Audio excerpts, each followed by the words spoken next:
I'd like to welcome everybody to the Unitarian Church of Los Alamos. Whoever you are, wherever you are in your life's journey, you're welcome here.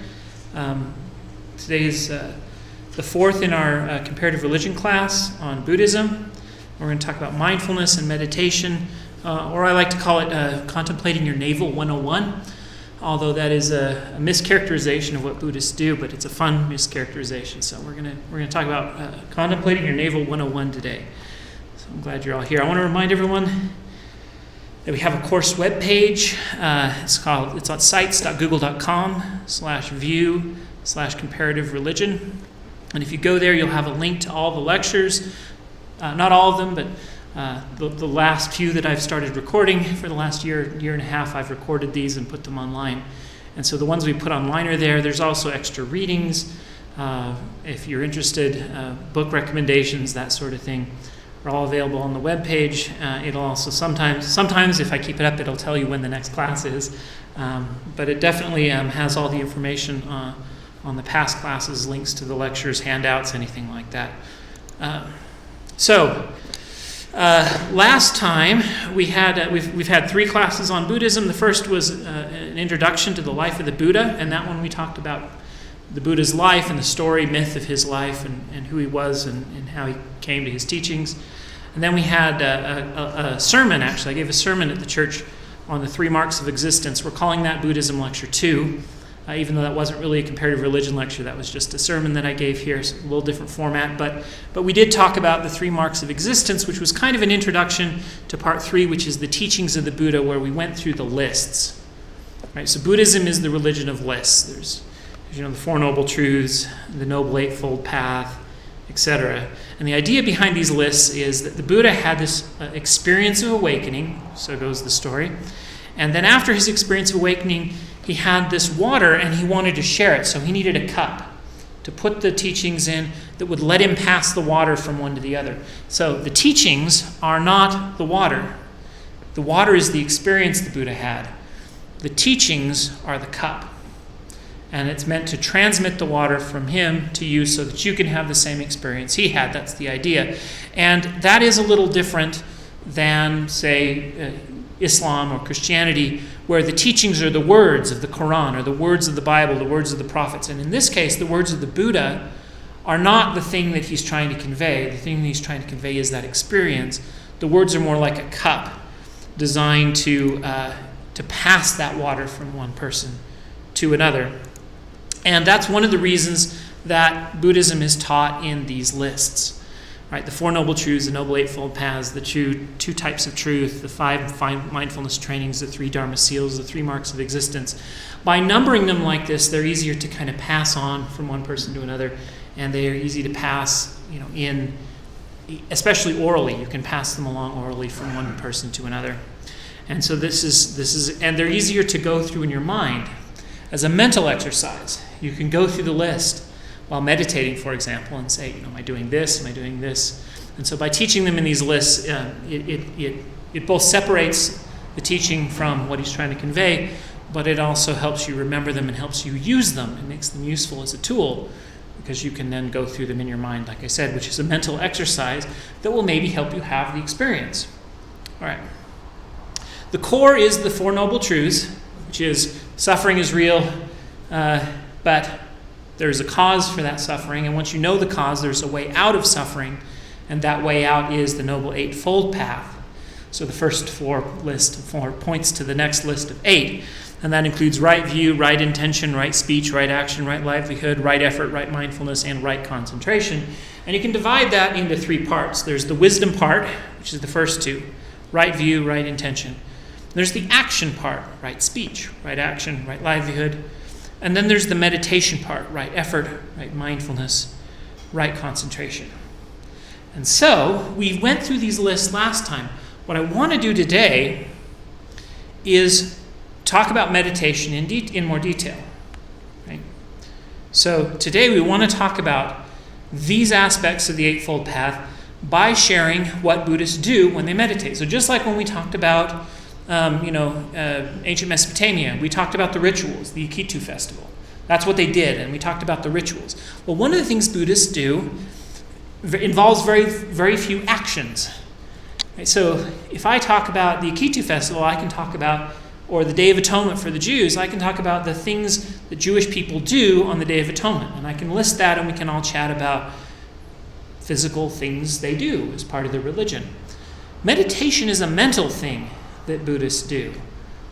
And so talking about it is a little harder, because I can tell you they all sit on a mat, which is, we've done this, right? Last class we talked about they sit on a mat and they practice mindfulness and concentration with effort. Great. Well, what does that mean? And what is that like? And so to teach this subject is a little bit different. It's a little harder. You almost have to experience it to know what it's about. And so I'm going to try to, using words, intellectually describe the meditation process, just like I described the religious process of any other religious group. But we also, I think, we need to experience to some degree what they're doing. Now, if that makes you uncomfortable, if you don't want to do it, or if you have any sort of bad experience arising while we do it, don't. Just stop and just listen. And so whether you participate, what I'm going to do is a few very short guided meditations. Whether you participate in those guided meditations, or whether you just listen to me talk people through the meditation, either way you'll get a mental idea of what Buddhists do with their mind. Right? It's easy to talk about what a Jewish person might do with their body on the Day of Atonement. But here we're talking about what a Buddhist might do with his mind or her mind during meditation. And so I'll either talk you through it, but if you want a better understanding, you can actually try it just a little bit.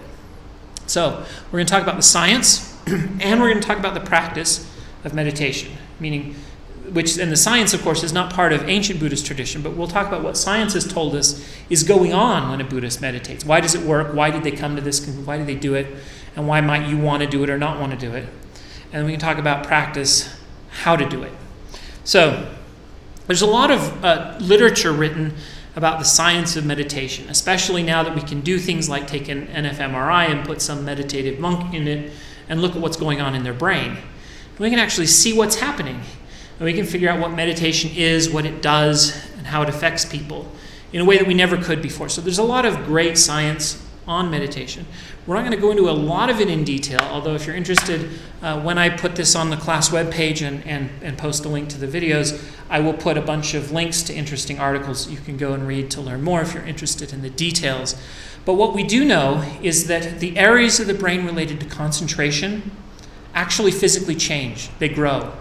And they light up more strongly. And areas like the amygdala and things that are associated with fear and anxiety actually physically shrink. And so the brain of a person who meditates often physically changes. They become a different person. And so that has led to initially this explosion of publications on how great meditation is, and it was almost like it was going to do everything from cure cancer to bring people to the moon. It was amazing, and everyone was all excited about it. And then the literature became a little bit more sober. New things were published, and we realized it didn't do everything we thought it did, and the things we thought it did maybe didn't do as well as we thought. And so there's been some backpedaling in recent years. Once we do these kind of more careful studies, we realize it's not as all-encompassing as we thought. But there are still hints at advantages. They're just not quite as big. Now, I should point out this idea of exaggerating the possible benefits of meditation is not new. Right? So in Buddhism itself, meditation is actually what takes you to nirvana and breaks you out of the cycle of rebirth and will end all suffering. If you just meditate right, and all your suffering will go away. It's part of the Noble Eightfold Path. Well, it doesn't. Turns out people who meditate extensively don't remove all their suffering. They still suffer like the rest of us, it seems. But they might suffer a little less than the rest of us. So, in fact, some studies have said that it's about equal with medication in its ability to combat things like anxiety and depression. So, if you're struggling with anxiety and depression specifically, meditation is a great way to increase your ability to concentrate. So, people with ADHD, it helps. And it's also a great way to to deal with and work with anxiety and depression, specifically those two.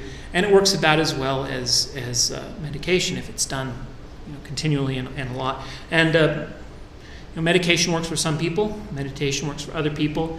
And so usually good psychiatrists today will do a mix. They'll prescribe some therapy, talk therapy, they'll prescribe some medication, and they'll do some meditation. And those three things will work. One of them will work for one person and another will work for another to varying degrees. So there's some science that says this thing may work to make you happier, maybe. But again, it's not guaranteed to. And we're now discovering that for some people it actually makes things worse. So there are some people who can have a bad experience with meditation. So as I said, I'm going to do a few guided meditations, and I'm not an expert at guiding meditation. I've listened to many guided meditation. I've meditated a lot myself, but I'm going to try to do guided meditations to explain what meditations, what people are doing when they meditate. When I do that, you don't have to follow along. You can listen to what I'm saying, and that will give you an intellectual understanding of what meditation is, which maybe is why you're here. If you're interested in following along, go ahead. But if you have a bad experience, just drop out. Right? There's no need to push yourself through doing this, especially if you're having a bad experience. The other thing that I should point out is if it's something you really want to do and you're struggling and you're having bad experiences, finding a good meditation teacher can help. Because one of the problems with these guided meditations we get here and online is they're giving a general instruction. They're not giving an instruction that's tailored to your experience. And so if you're having a bad experience, they might be able to help you figure out why and produce a meditation technique that works for you to get you through that. So if you're interested in this and you really want to do it, you should probably find a good teacher instead of just, listening to me or what have you. Okay, so again, that brings up mindfulness-based stress reduction, which is... Now, I don't want to, what's the right way to say this? I don't want to cast aspersions on a technique or an approach or something that has helped a lot of people. But mindfulness-based stress reduction is essentially Buddhism. But what they've done is this is a common approach. I should tell you what it is first. It's a common approach applied by therapists and psychiatrists today to help people. Who are especially people struggling with PTSD, anxiety, depression. And what they're trying to do is present mindfulness to them. And that's great. In fact, I'm pretty sure if the Buddha were here, and if he's anything like the Buddha of the stories, he would be ecstatic that more people are being more mindful. Right? But what they've done is they've stripped out all the religious aspects and left just this pure mindfulness. And they've also stripped out some of the philosophical aspects. And they did that on purpose because they wanted to create a technique that anyone could do and that Christians wouldn't freak out about, or other religion, a Muslim wouldn't freak out about and say, oh, you're trying to make a Buddhist out of me. It's a way for a Christian to be mindful. It's a way for a Muslim to be mindful. It's a way for an atheist to be mindful. And that's all great. The problem I have, and kind of my I think, in fact, this is why we're getting some of the negative results from the recent studies on mindfulness, because I believe that mindfulness as a technique works best when it's mixed with the philosophy. The philosophy of Buddhism tells you what to look for in your meditation. It tells you how you should guide the meditation, what experiences you should be looking for in the meditation, and it puts those within a context of pain, suffering, and how to overcome suffering. That is part of what makes the technique work, I believe. And when you take that out of it, it loses, I believe, at least some of its power. Not all of it, but some of it. And so, but the point is, because, and this is the last thing I'm going to say about the science of mindfulness, because it has been, so many studies have said that it's possibly effective in various ways. The point is, there's an entire secular arm that is connected to mindfulness now as an approach for therapy, because it's been shown to be so helpful for so many people. So, why does it help? Well, among other things, I think I'm a scientist type person mentally. That's just how I think. I'm kind of a facts and figures kind of person, and I like data and I like evidence and I like spreadsheets, and statistics. And so for me, meditation especially sounded kind of new age and woohooey. I know that's a technical term, right? It's woohooey. And so I wasn't interested in it because it was woohooey, and kind of like astrology or whatever. It just wasn't interesting. And at some point, I came to a realization about my own mind that changed my view of all of this, and that is, my mind is an irrational thing, and it's impacted by bizarre things. Something strange can impact my mind and change the way I'm feeling that I might not expect to change the way I'm feeling. And it's almost like magic. Actually, it is magic, right? And so some of the things we do in religion, in New Age religious circles, are designed to impact the way you think. And because your brain is irrational things will impact your brain. So, for example, when you're angry, right? Notice what happens to your body when you're angry. Next time you're angry, notice your physical body. There are neurons that go from your brain to your body, and your brain state will impact the tension in your shoulders, in your jaw. If you have anxiety, you'll see the same things. Your hands will start to shake. There's your mental state impacts your body. Now that's obvious to most of us, but it goes the other direction. The things you do with your body also impact your brain because your neurons go the other direction. We call these kind of the back-pointing nodes. And from a technical perspective, what that probably means is that your brain is approximating something like Bayesian statistical analysis. But if that means nothing to you, forget it. All it really means is that the connections go the other direction. So, next time you're feeling sad, smile. And notice what happens to your mood. Your mood makes you smile, but smiling impacts your mood. You can actually make yourself sad by frowning, and you can make yourself mad by scowling. And the psychiatrists used to have people, punch pillows if they were angry, thinking that would help them vent their anger, and then they wouldn't be angry anymore, and it made them more angry. It actually made it worse. Because doing physical things has a feedback loop into the brain. What that means, and the realization that made me suddenly interested in all this stuff, is that there are things we can do to change our mental state. And I felt like my mental state was just something that happened because of outside experiences, and I had to live with it. I was mad because this person did this mean thing to me, and so I'm mad. Well, true, but you know what? If I smile, some of that anger might go away. My mental state can be changed by the things I choose to do. And that realization made me much more interested in things I used to call woohooey, right? Because what if I could do something with my mind, with my body, that made me happy? It would be irrational not to do it. And so a lot of the things I thought were irrational suddenly became rational because I should act in this way to behave differently because it will help me think differently.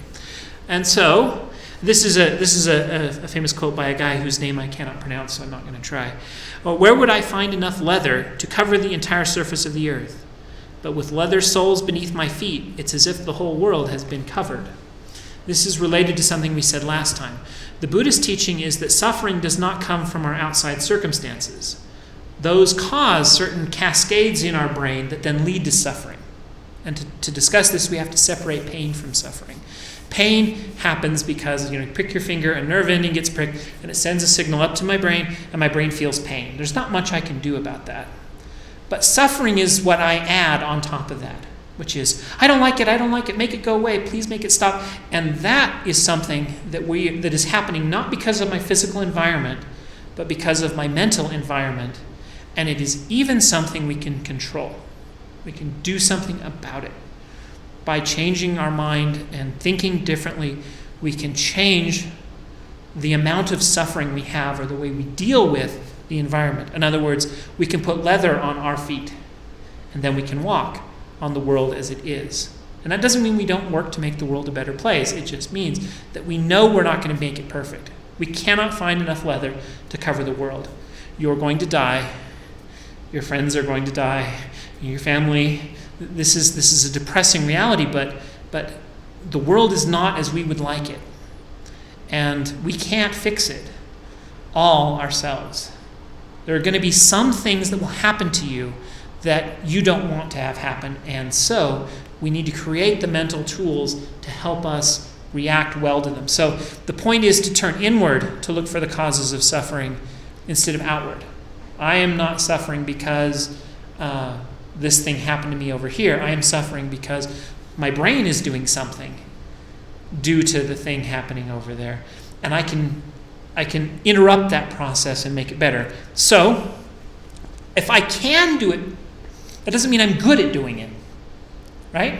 So the realization that I could possibly react differently to my neighbor who's being a jerk, instead of being angry, there's something else I could have done. I can realize that, but that doesn't mean I can do it. In fact, all it maybe does is make me feel guilty for not doing it well enough. Now it's even more my fault, right? This guy did this horrible thing to me, that was his fault, but then I got angry, that was my fault, and now I'm blaming the victim and I feel horrible. Right? So the realization that there's something you can do about it can either feel empowering or it can feel victim blaming. And the difference is how we react to that.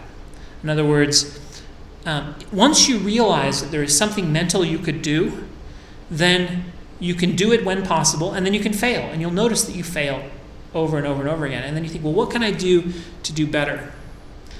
And if this was a physical activity, like trying to move a rock, we would know what you could do to do better. You tried to move a rock and you failed.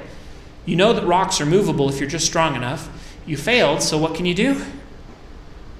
You could exercise. And so, what is meditation? That's a long introduction to the core point I want to make. Meditation is mental exercise. If we think of the brain like a muscle, then we want to think of meditation like exercise for the brain. And there's going to be different muscle groups we might want to exercise. And the goal is to exercise those groups so that the next time our neighbor is a jerk, it's still his fault. It always was his fault. It wasn't mine. I'm not going to blame myself because I have that mental exercise that knows I shouldn't blame myself. And then I'm going to say, well, I can either get mad or I can just act in a way that makes everything work out best for all of us, if I can, in the situation as it is. Because I can't change his behavior. I can only change mine. Just like I can't put leather over the entire earth. I can only put leather on my feet. And so, to do that successfully is hard work. I don't do it. You don't do it. We all fail miserably when we try to do this. But it's possible to do better. And that's the only point here. It's possible to do better than you're doing right now. And the way to do better is to exercise. Just like the way to be better at lifting rocks is to exercise. So, you can exercise in situ, right? You can exercise out in the world. You can exercise when my son does something horrible and I'm yelling at him. I can exercise right in that moment. And that's great, but it's hard to exercise in the moment because there's so many other things going on. It's hard to isolate a certain muscle group, if that makes sense. And so you can think of meditation as exercise at the gym. I said it's exercise, but it's specifically exercise at a gym. Because it lets me isolate a certain muscle group and just work on that muscle group without the other things interjecting and distracting. And then I can work on another muscle group, and then I can work on, and I can have a meditation teacher, just like you could have an exercise coach who says you need to do more curls, right? It's exercise at a gym for your brain. And that it has a role for a meditation instructor, which is the same as the exercise coach, and it has a role for you, because unlike the exercise coach, you're the only one who knows what's going on in your mind. The coach can only help you if you tell them what you're experiencing, and so you have to also work at what's going on in your brain. So again, because this is a mental thing, it's very hard to explain to another person what meditation is all about who has not experienced it. Trying to teach somebody who has not meditated what meditation is about and why it matters is like trying to explain the taste of salt to somebody who's never tasted salt. Because how do you do it? It's not sweet, it's not sour, it's salty. It's a core concept that cannot be explained outside of the experience thereof. You have to have tasted salt. I have to have tasted salt. Once we both tasted it, I could say it's salty, and you know what I'm talking about. I had the experience once I was trying to describe mindfulness to a person, that I knew, and she said, "Oh yeah, I'm always aware of what I'm doing. I'm mindful, so I don't need this." And it occurred to me that anyone who says that obviously does not know. Either they're superhuman and living on another planet, or I have failed to explain what mindfulness is. Because they haven't experienced it in this context enough to know what I'm talking about. Like, that person needs to go meditate for a while until they realize just how unmindful they are, and then they would understand, right? That's kind of how it would. So you have to experience it to understand. And for that reason, I'm going to do my best to try to help you experience it by, again, I'm going to do some very short guided meditations. And if you're willing to do them with me, that's great. If you don't want to do them with me, that's fine. Don't do them with me. You don't have to. So the first aspect I want to talk about is posture. You'd think I would start somewhere else if it's something you do with your brain, but remember how I said the body and the brain have these feedbacks. So to talk about meditation, I'm going to first talk about posture. And this is what you do when you go to a gym too. Have you ever noticed, right? They give you some weights and they say, don't just start lifting weights. They're going to show you how to do it without hurting your back. And they're going to give you a certain posture. So we're going to talk about posture. Posture is important for meditation, just like it is for exercise, in part because certain postures will create other things going on in your brain. For example, if you were to lay down, you might relax really well, but you're also going to fall asleep. And that's great if your goal is to fall asleep, but meditation's goal is to work out, to give your mind a workout. And once you go to sleep, that workout stops. So the goal is to find a posture where you will be awake, alert, but also comfortable so that pain will not become a distraction, where your legs won't fall asleep. That's a big deal because my legs fell asleep the first month I was working. My legs would always fall asleep. So you want to be in a position where your legs aren't going to fall asleep and where your back isn't going to hurt, where you can sit for a long amount of time without pain and discomfort while remaining alert without falling asleep and becoming drowsy. So that's the posture we're looking for.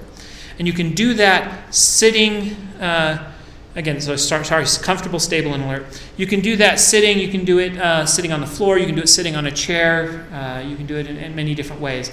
So I took some pictures to try to help explain how to sit. So you're all sitting in a chair. This is perfect.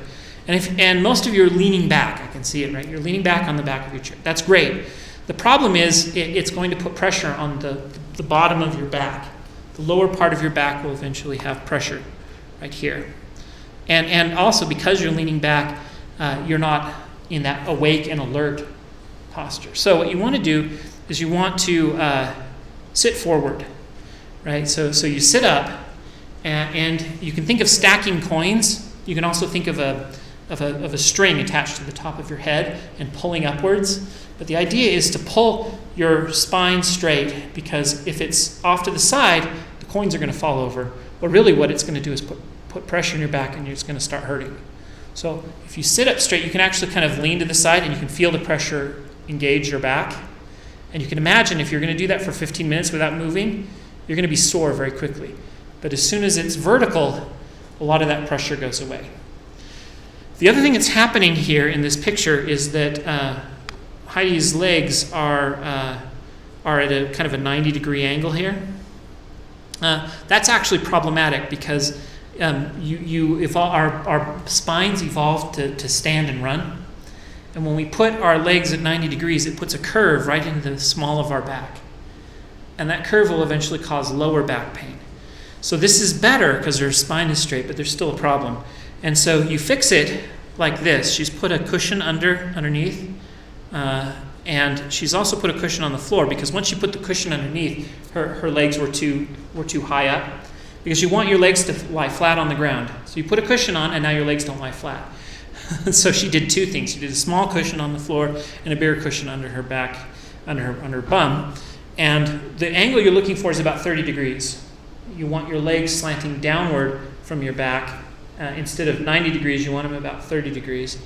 And what that does is and you can actually do this, right? Take your legs, hold them at 90 degrees, then kind of bend them a little bit. You can feel the pressure in the small of your back vanish as you bend your legs from that 90 degrees to that kind of 30-degree downward slope. And it removes that pressure. So we're going to talk about mindfulness in a minute. But notice that as I'm describing these postures and having you imitate them, the first thing that you're having to do is be aware of what these different postures are doing to your body. So you've often heard the term mindfulness meditation. The core of Buddhist meditation is mindfulness. And you'll notice that even while discussing posture, we've already initiated mindfulness. Because you're starting to notice, oh look, when I bend my leg this way, I create pressure this way. And you're in your body and you're feeling it.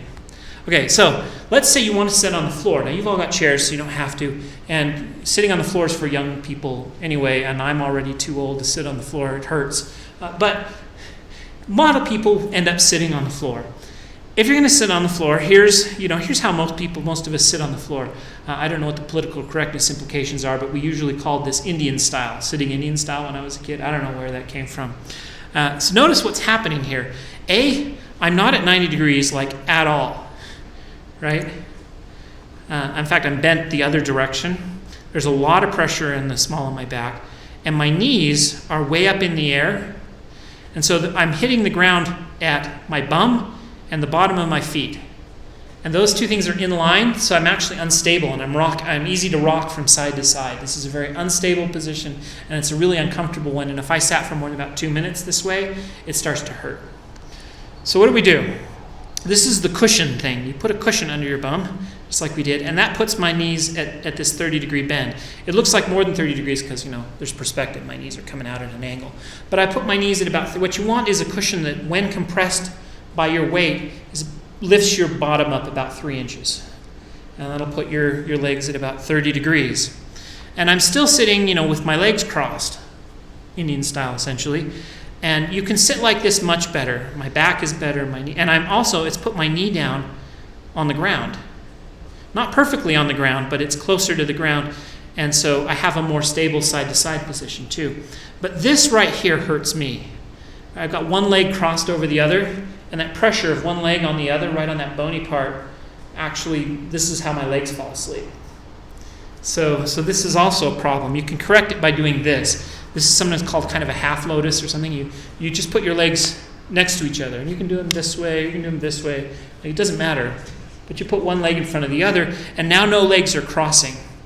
And that also kind of had the impact of twisting my knee downward towards the ground. This is good because it stabilizes my posture and helps me sit. In fact, this is why Buddhists do the famous Lotus Position. If you can do this, that's great, but it requires a certain amount of flexibility. And as you see from the picture, I can do it, but I can't do it for a long period of time. I'm just not flexible enough. Maybe I should work at that. But what this does, again, is it twists my knee further down towards the ground, and it gives me these 3 points of contact, here, here, and here. And that's a very stable position.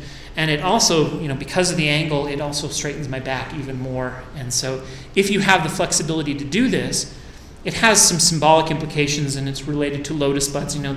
Religion picks up all these kind of extra implications for these things. But this is actually physically a good way to sit. Works really well. If you have the flexibility to do it, it puts you in an incredibly stable position, and also an incredibly comfortable position for your back that will last a long time, and you can sit this way for a long time, again, if you have the flexibility. So again, this guy's much better at it than me, right? He's got the legs way the heck up there, and you can see the 3 points of contact, here, here, and here. It creates this triangle of stability. Okay, if your legs fall asleep, and they will, I promise, the first few times you do this, if you do it for any length of time, your legs are going to fall asleep, even if you're sitting on a chair. So one of the things you can do, this is called the resting position. And, there are some traditions that say pain is part of the lesson. You just muscle through the pain and deal with it. There's some advantage to that, actually, because the goal here is to learn how to deal with unpleasantness. If you never face unpleasantness while meditating, you never have the practice in a controlled environment to deal with unpleasantness. And so maybe there's an advantage to kind of muscling through a little bit of pain. But you're not here to torture yourself either. So if the pain becomes strong, I don't want you to ever just move. right? I'm in pain, so I'm going to move. But you can make a mental intention. You can say, this pain has now crossed a threshold where I don't like it. I'm going to move. And if you need to move, this is a good way to move to. This is called the resting posture. And I wouldn't meditate this way, but this is a great way to help your legs wake up. And you can actually use your legs waking up as part of your meditative experience. You can feel what that's like, and you can be mindful of that. And then you can go back to sitting in the other posture. So you can alternate between these postures. Just move in a mindful way between one and the other if your legs begin to fall asleep. Again, if you're sitting on the ground, especially.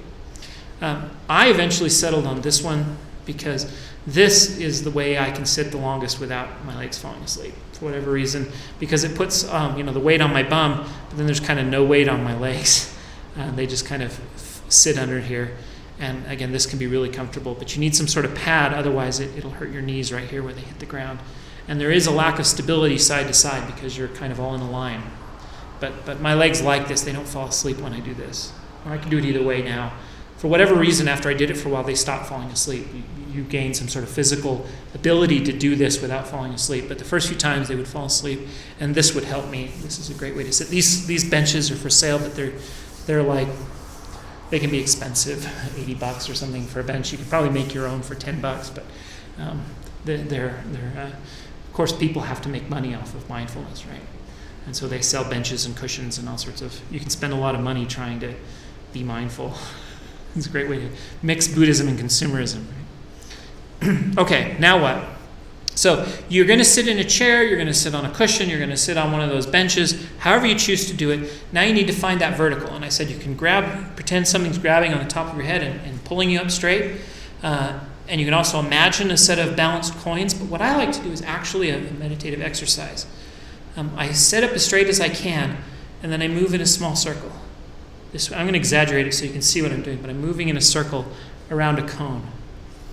And as I do that, I remember how we were on the side, you could feel the tension, but you can feel gravity pulling you down, right? And over here, I can feel gravity pulling me this way. And here I can feel it pulling me forward. And it's almost like how I focus a lens. If you ever focused a lens on purpose, you go a little bit too far one way and you see it go blurry, and then you go too far the other way and you see it go blurry, and then the focus point is right in the middle. And you found the focus point by going off the edge. So what I'll do is I'll go like this, and I'll kind of find, and I get smaller and smaller circles, and I'm like, that's vertical. And I just found vertical. But it also, again, served a meditative purpose, because in order to find vertical, I had to become mindful of my body. I had to become mindful of the feel of gravity pulling on my body. And so it's actually a mindfulness exercise that doubles at helping me find that vertical position that helps me sit straight. So that was we just did the practice, which is that whole circle thing. So I'm going to skip that. And the next one, so that's kind of our first guided meditation. Sit up straight, look for that center point, feel your body, find it so you're centered, check that your legs are at an angle. And in fact, if you want to do this, there are cushions up here. If your legs are pointing up and you need a cushion because of your height, whatever, you feel free to come grab a cushion or whatever. That might help for the next little bit. And now you're in the right posture. The goal is to be mindful. This is mindfulness meditation after all. So what in the world does it mean to be mindful? That's actually kind of confusing. I mean, that word is just a word. What does it mean? Well, this cartoon, I think, illustrates the idea. Mindful or mindful. On the left, we have a man whose mind is full of stuff, and we have a dog whose mind is full of what's happening right now. So mindfulness is simple. It's awareness of the current situation without being lost in memories, lost in thoughts, or lost in worry. Now, there's nothing wrong with recursive, we'll call it discursive thought. Discursive thought is when the mind you talk to yourself. I mean, we talk about crazy people hearing voices. You hear your own voice in the head all day long, I guarantee it, and you talk to yourself all day long. You're just constantly talking at yourself. Who in the world are you talking when talking to yourself? Why? Well, I actually think there's a purpose for it. I don't think it's useless. I don't want to claim it's the bad guy. When we talk about meditation, discursive thought is often seen as the enemy. It's not the enemy. Without it, we probably wouldn't have created science and math, and we probably wouldn't have sent people to the moon. And discursive thought is what lets us build the models we create of the outside universe. For example, discursive thought is there are two trees in this picture, two on the left, two on the right, and there's a sun, which is roughly over the top of the man, and that's a discursive thought. But that discursive thought was a way for me to convey what's happening in this scene to you without showing it to you. Right? It was useful. In fact, it's useful to talk to yourself, because when I'm solving a mathematical problem at work, I talk to myself, and I talk myself through it, and it's a way of solving the problem. So discursive thought is incredibly useful. It is also incredibly distracting. There is a way to have discursive thought and be mindful at the same time. It's really complicated. We don't want to get into it. You can be mindful of the fact that you're having thoughts and that was your intention right now, and you're going to think about this problem. That's all fine.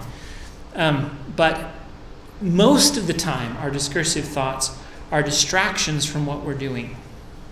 So the best way to describe mindfulness is because it's hard to describe what it is, you have to experience it. Once you've experienced mindfulness, you get a feel for the flavor, and you know the difference between mindfulness and lack of it because you've experienced it. But the best way to describe it to someone, I think, is to explain an example when it's not there. So, how many of you have driven to the store and forgotten what you went there for? Okay, I have. All the way to the store. It's crazy. How many of you have walked from one room to your house to another and then forgotten why you went there? That happens to me too.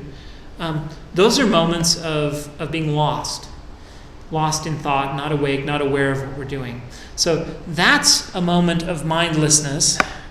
The moment of mindfulness comes in the moment when you realize where you are. I'm in the bedroom. Why did I come here? You may not be able to remember, that's fine, but you're suddenly aware of where you're at and that you were doing something. And then you cast your mind about trying to figure out that was a moment of mindfulness. And the moment getting there, before that moment, was a moment of mindlessness where you were engaged in a task and you didn't even know why you were doing it. And that was a lack of mindfulness. So, there are several Buddhist scriptures on this. One is the Sutra on the Full Awareness of Breathing that describes mindfulness as follows. When I'm breathing in, I know that I am breathing in. When I am breathing out, I know that I am breathing out. When the breath is a short breath, I know that it is a short breath. When it is a long breath, I know that it is a long breath. When it is a deep breath, I know that it is a deep breath. That's how this scripture describes mindfulness, which makes it sound so simple. Because you think you know that you're having short or long breaths, right? Because you're doing it. But when you begin to watch your own mind with introspection, you realize that most of the time you don't actually know what's happening. You're just like you're going to the store. We've put our breathing into the subconscious, which is fine. We don't want to be conscious of our breathing all the time. But if we want to practice mindfulness, we can practice mindfulness by being aware of our breath or something else. We pick something as an object, whether it's the breath or something else, and then we are aware of whatever happens. What does it mean to be aware? I don't know. But I know what it's like when I'm aware, and I know what it's like when I'm not aware when you experience it, but I don't know how to describe it. Part of it maybe is memory. When I'm aware of the breath being short, I can tell you that was a short breath. It's reportable. I could put it into words. I can say, that was a short breath. That was a long breath. Whereas when I'm not mindful of my breath, I couldn't tell you if it was short or long. And I think that's part of... So one aspect of mindfulness is reportability. The Buddha gave another discourse on mindfulness called The Four Foundations of Mindfulness. It gives you things you can be mindful of. The body, the feelings, the mind, the mental objects of the mind. Those are technical terms in Buddhism that would take us a long time to describe, and we don't need to. But if you want to get more information on that sort of thing, here's a good book. There's The Transformation in Healing by Thich Nhat Hanh. Has a translation of this sutra and a commentary. That's essentially what this book is a translation of sutra and commentary on this sutra that describes different things you might be mindful of. So you can be mindful of many things. You can be mindful of your thoughts. You can be mindful of your feelings. You can be mindful of the physical sensations of the body. And that's the main point of this sutra. Now, for us, we're going to practice with our body because that's the easiest. We're going to try being mindful of our body for just a couple minutes and see if we can't do it. So let's See if I can get my cursor to go to the right place. Let's practice. And what I'm going to do is a 2-minute guided meditation. And I'm not going to do long ones. We're not going to, try to sit here and actually make meditation masters of anybody. I'm going to only do this long enough for you to get the idea of what we're trying to do. So let me set up my timer here for just a second. A little trusty phone. You can't meditate without technology these days, right? So I'm going to set up a timer, and my timer is set for 15 minutes because that's what I usually do. It's a good time, and long enough to actually make something happen. Otherwise, it's too short. Sometimes you just get into it and then it's over, and you never actually had an experience. But also short enough that I can get things done during the day, and I don't have discomfort and things. So 15 minutes is kind of my typical meditation every day. But I'm going to set this one for 2 minutes instead, and I'm going to turn the volume down, and I'm going to use this bell to guide your to start it, and then to guide your meditation. So here's what I want to do. We're going to start out with mindfulness of our hearing, sound. I'm going to ring a bell. And as the bell rings, I want you to listen to the sound and be aware of what the sound sounds like as it goes down. And again, you don't have to do this. This is fine. Just listen, and you can learn what meditation is about without doing it. But if you want to know what the experience it creates, then feel free to follow along. The sound will drop. I want you to see if you can find the point when the sound goes away. And that forces mindfulness of sound. So the first thing we're going to do is we're going to look for mindfulness of the sound. So let's start this.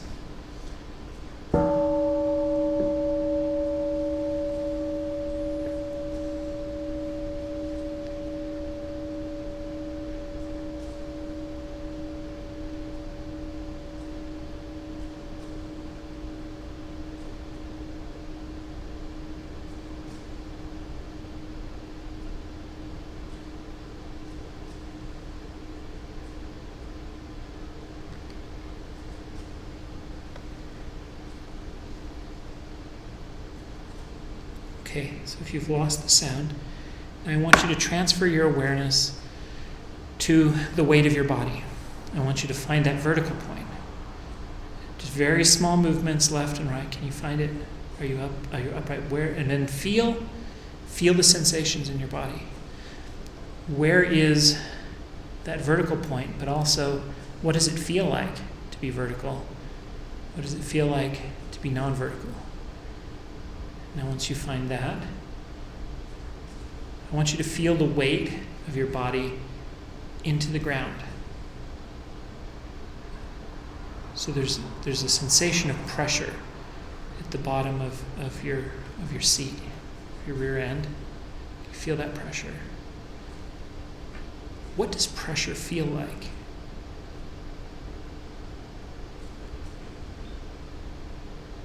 Are there discomforts in your body somewhere? Does something hurt? What hurts? If there are no pains, what is it like to be pain-free? Wouldn't that be nice? But if there is something that hurt, what is it like to be in pain? What is the nature of pain? Can you feel that raw sensation? Now, it's okay to label these things. Notice that the label isn't the experience. The label comes after the experience. So you label the pressure as pressure. But I want you to feel the pressure with curiosity. It's actually a very bizarre thing. Our minds are constantly bombarded with these feelings. What are they? What is this conscious experience like? Approach it with curiosity and look for it. I want you to take your fingers and bring them up in front of your body. I want you to touch them together like this. And I want you to feel the sensation. And can you feel temperature? Are they warm? Are they neutral? And then rub them ever so slightly. And what you're looking for is, do they catch? Is there roughness, smoothness? What is that sensation like? Feel that sensation.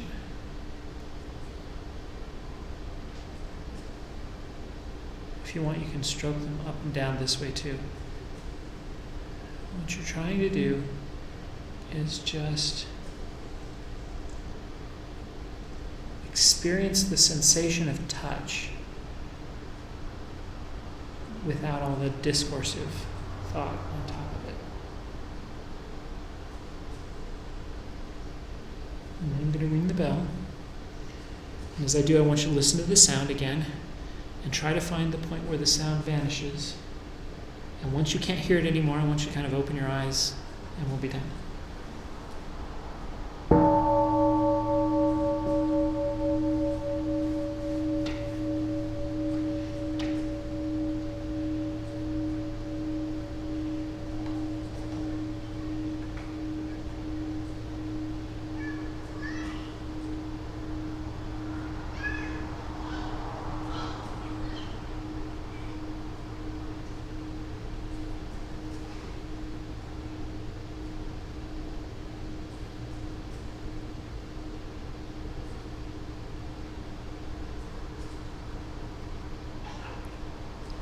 When you couldn't hear the bell anymore, how many of you could hear the air of the fans?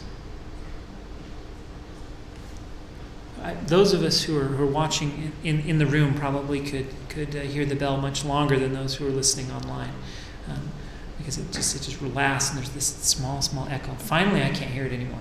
It's probably still ringing, but I just can't hear it anymore. And that moment comes when the sound is replaced by these other sounds that are just louder, and they slowly drown it out. And I suddenly become aware of these sounds that have been going the whole time, but I didn't notice they were there. And I noticed them for the first time. Through this kind of meditation, it helped me notice something that was there the whole time. Now, I was talking way too much for you to have a really deep, good, mindful experience. And that's fine, because my goal here isn't to help you have a great, meditation experience. If I was doing a meditation to help you learn mindfulness, they would be longer. They would have much more quiet time where you're just doing the thing and I'm shutting up. But I'm doing really short ones that give you the idea of the sort of thing you would do. And then you can go home and do your own if you want, if you're interested in this thing. And I find guided meditations actually frustrating because the person speaking is distracting to me. So I'd much rather guide my own meditations. So again, the purpose here in this case is to help you figure out what mindfulness is, not to have a deep, meditative experience. And hopefully, by finding that center point, by feeling the weight, by listening to the sound, and by feeling that touch, you get an idea of raw sensations and awareness of raw sensations. Neurologically, what seems to be happening is there's part of our brain whose job is to watch what's happening. It's a self-critic, and it kind of watches and is aware of the other things happening at the lower level. And it notices when things are awry, it notices when things are right. And it's just this part of our brain that notices what's going on. And you're just strengthening those connections. You're practicing being self-aware of these raw physical sensations. Now, how does this help in any way in your life? Because, again, I called it Contemplating Your Navel 101. And that's usually used in a derogatory sense to make fun of people who meditate, right? They're just contemplating their navel instead of going out and doing things in the world. Well, the idea is if you have practice strengthening that part of your brain that watches the rest of your brain, then I've said this example before, but the next time your son does something really dumb and you start to yell at him, you have that same critic notices what's happening and goes, look at what's happening. Because I'm used to having that same sort of, what am I feeling? What is happening? And once you get good at that, because you've lifted that weight long enough, it happens just on its own in your regular life. And suddenly you notice that you're yelling at your son, and you notice that you don't want to yell at your son, and so you stop. And it just happens. And so that's one of the ways that this sort of practice can actually help and translate into your life. Okay, that's mindfulness. The next bit is concentration. You remember, right effort, right mindfulness, right concentration. Concentration differs from mindfulness in the sense that you pick an object and you put your mindfulness on it, and you concentrate. And you don't let your awareness move off of that object. And it will, and when it does, you just bring it back. So for this one, I'm going to talk a lot less, and I want you to close your eyes. Now for the other one, your eyes were probably open. I didn't tell you to, but they could have been open because I was telling you what to do and saying like this, right? You had to look up to see what. Your eyes can be open when you're doing that other, right? In fact, certain meditation techniques tell you to meditate with your eyes open to add awareness. When you're adding concentration, you're looking for something usually internal, and you're trying to really connect with it and nothing else. And so in that sense, I'm going to ask you to close your eyes. So for this one, I want you to close your eyes. Now, sometimes people will do this by looking at a candle. So obviously then their eyes are open, right? If they have an external thing they're looking at. But in this case, we're going to pick our breath. And I want you to use, right now before we start, take a very deep breath quickly, a few very sharp deep breaths. And when you do, I want you to feel the sensation at your nose and in your stomach. Usually your stomach will move, your shoulders will move, and there'll be wind against your nose, a tickling sensation as it kind of goes out, and another sensation goes in. This is a very subtle sensation. You can feel all those? I want you to pick one. And I would actually probably prefer if you pick the nose, but the stomach is a good one too. It's just, this one is, it's easier to become mindful of your stomach, and it's easier to concentrate on your nose because it's a very sharp little point, but it's a very subtle point. You'll lose it because sometimes there's the wind, just the sensation is so subtle you can't find it. If that happens, it's okay.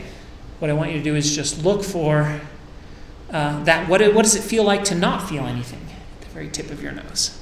Right? So we're going to do meditation techniques from lots of different techniques and schools, and then you find stuff that works for you, right? So if you're used to thinking about your stomach because you've done this before, that's right. Let's practice with our nose today. So what I'm going to do is I'm going to pick another short 2-minute segment, and I'm going to ring the bell, just like I did before. And what I want you to do is exactly the same. I want you to listen to the sound until you can't hear it anymore. As soon as you can't hear it, I want you to transfer your sensation to the nose. Just like we felt, the raw sensation of our fingers. Exact same thing, only now you're looking for the raw sensation of the breath at your nose. And we're going to do that for 2 minutes. Now, I guarantee you a couple things. You're going to get distracted, number one. In 2 minutes' time, if you haven't done this for a long time and you practice, you will get distracted. If you're distracted, I want you to turn your awareness to the distraction. Notice, hey, look, I'm distracted. Don't judge, don't anything, just bring it back to the point of concentration. And every time you bring it back, that's not a failure, that's a rep. Like if you're lifting a bench press, every time you bench press, that's one rep. Well, every time you get distracted and you bring it back gently to the point of concentration, that is a repetition. And that's where the strength comes from, is that practice of constantly bringing it back. Again, no judgment, no pressure, no feeling bad if you fail. You're going to fail. That's what you're here for. And then just practice bringing it back. So let's start. Again, start with the sound. Follow the sound down. And when you can't hear it anymore, transfer to the breath.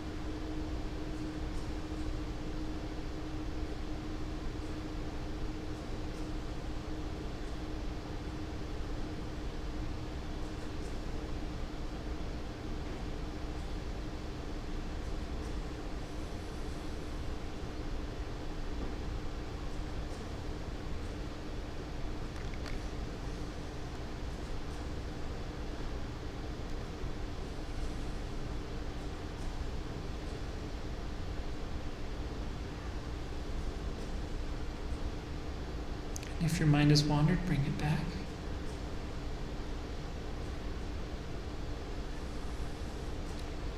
And if it helps, put a little bit of pressure. You can feel just a gentle push towards your nose, pushing your attention there. Gently, not harsh.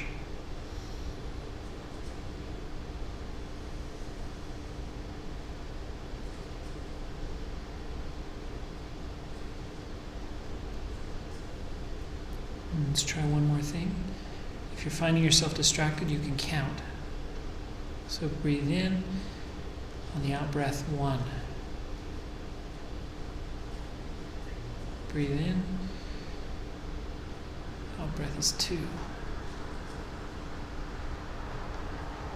Count at your own speed, up to 5.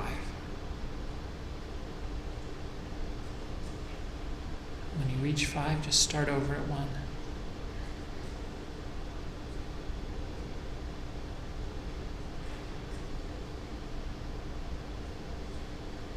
If you lose count, just start over at 1.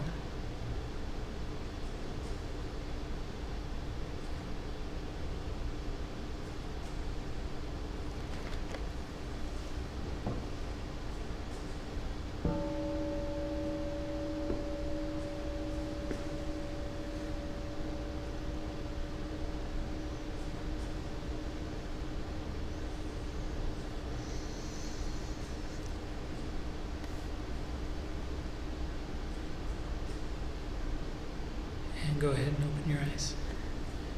So again, that's not enough time to really practice concentration. But you've seen some of the core techniques, right? Bringing your mind back when you're lost. Picking something to concentrate on, that sensation. The sensation is subtle, so you might lose it. It's all right. Focus on the lack of the sensation if that happens. You've also got this kind of idea of bringing it back every time. And counting can be incredibly helpful.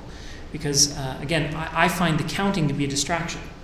And it is, because you're not focusing on the breath when your mind is counting.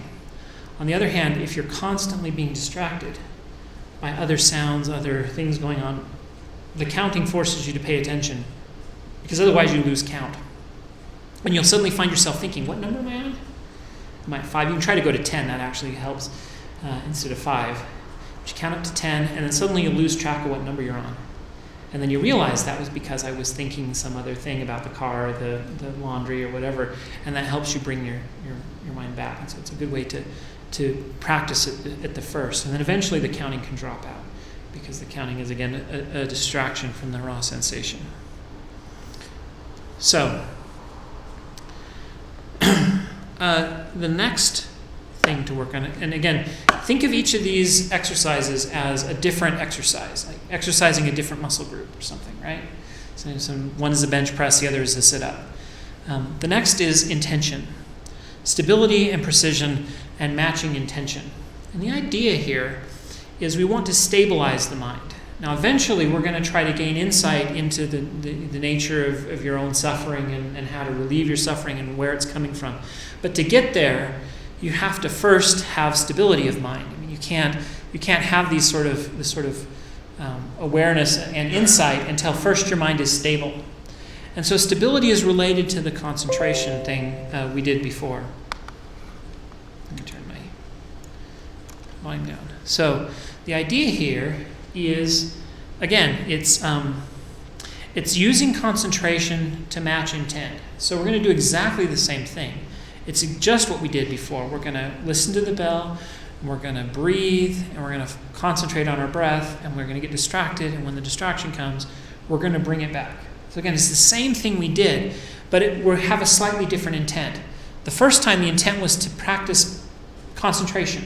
And when we concentrate really strongly, that's where, the alternate states of consciousness thing starts to happen. People get weird experiences when they are very, very concentrated on one little tiny thing. They can have really amazing sorts of blissful experiences. Mindfulness is more expansive and pointing outward, and you just kind of, whatever comes, you're aware of it. Concentration is you focus your awareness down on, I like to think of a mag light. You know those mag lights where you twist the thing and the beam focuses? I could have a wide focus, I can have a narrow focus. And concentration is trying to make that narrow focus down into a laser beam, pointing right at, whatever you pick, your nose or whatever. Stability is a little different.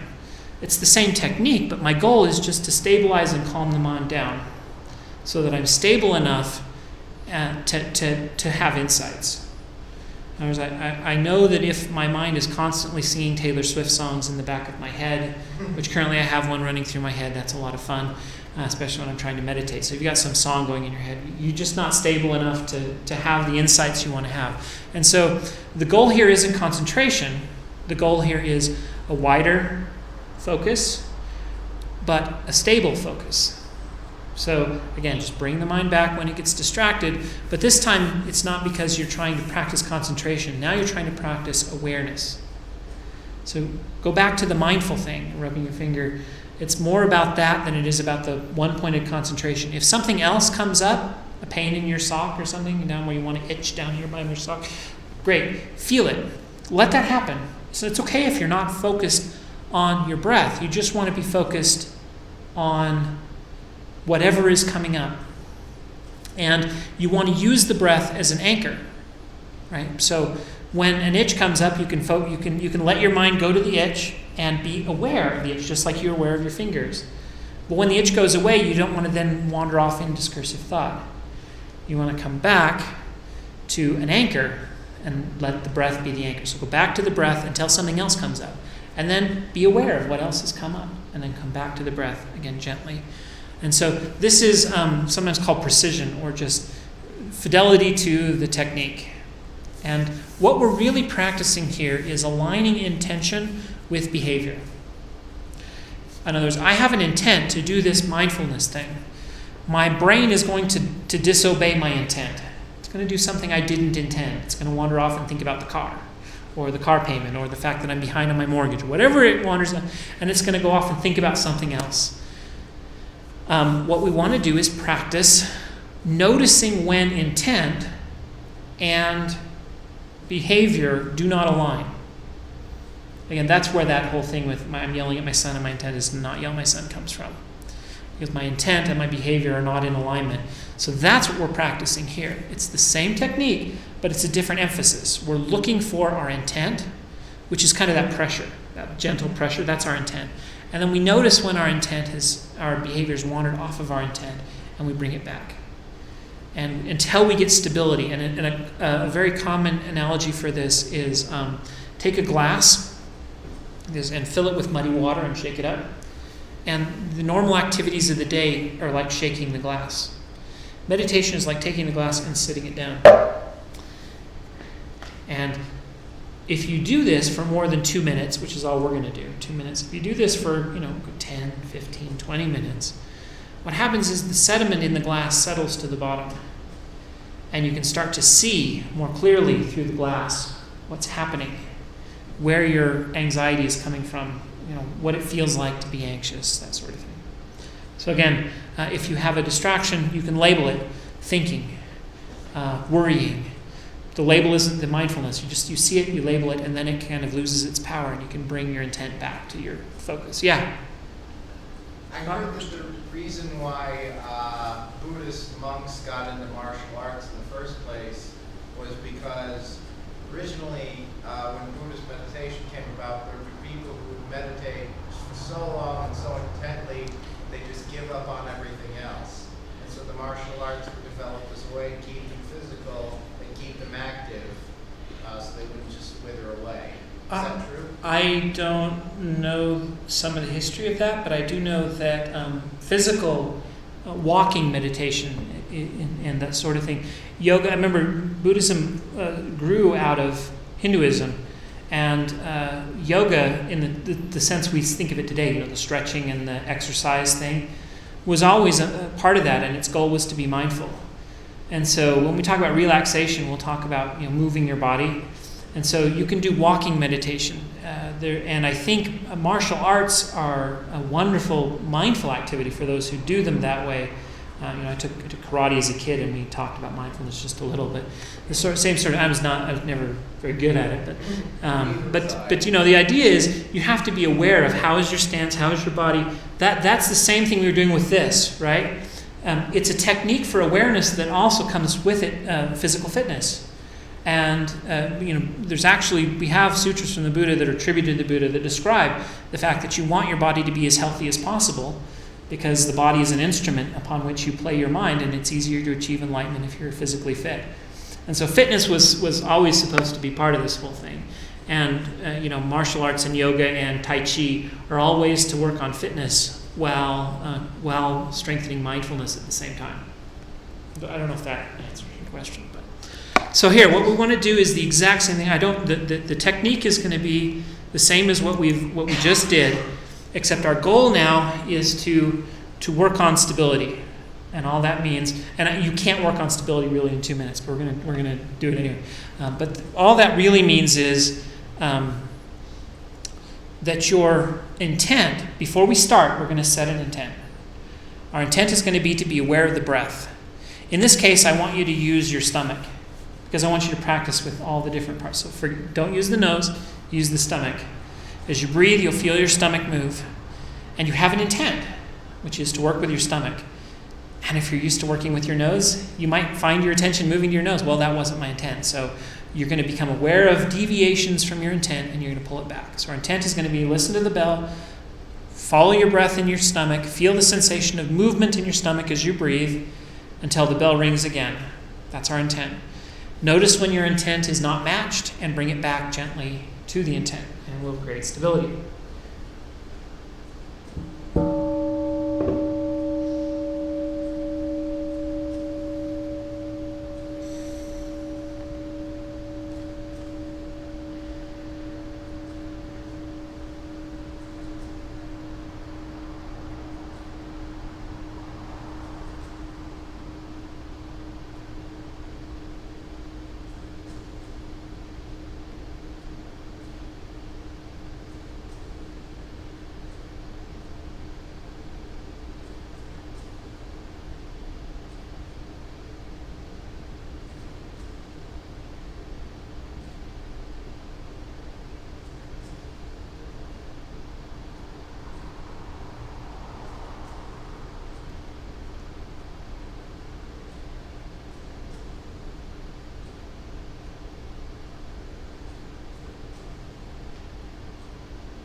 Okay, that was 2 minutes.